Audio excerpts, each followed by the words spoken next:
Hello, I am Pastor Angel Jackson and I serve at St. Jacob, North Canton, and also as the coordinator of candidacy and First Call Theological Education for the Northeastern Ohio Synod.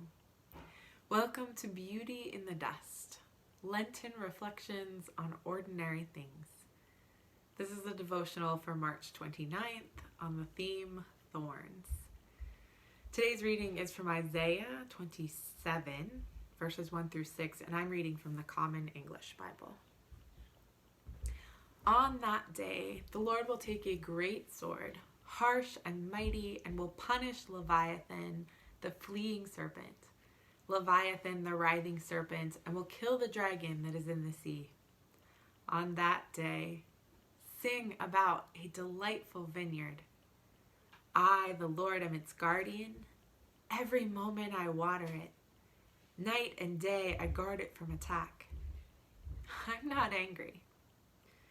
But if it yields thorns and thistles for me, I will march to battle against it. I will torch it completely.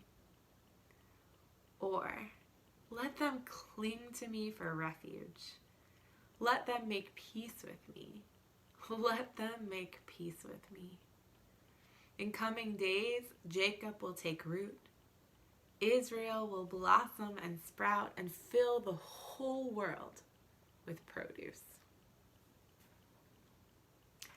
A vineyard is a very common illustration for Israel. God is the owner or the tender of the vineyard, and God's chosen people are the vines called to bear good fruit. Here in Isaiah, we are reminded of God's power and might, that God will bring justice, that God will show up. God will be the keeper of the vineyard. God will water it and guard it and keep it from harm. And the question always comes up over and over again: how will Israel react? Maybe we will give God thorns and bristles. Of course, that brings to mind the crown of thorns that we did indeed place on Christ's head when God showed up in the flesh. But also, it makes me think of all the ways we turn our back to God, that we put up defenses and refuse to allow ourselves to be loved or changed. That way brings death. Yet God invites us into another way here.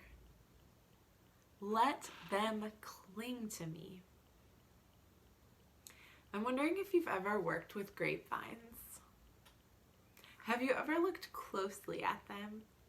They have these tiny, tender little curly cues that grow out of their branches between the leaves. They are made to wrap themselves around whatever they can find. They are made to entwine around each other, working together to lock on to something that is strong and secure. They're made to cling. So are we. We are not made to put out thorns for our own protection. We are made to cling to the one who created us.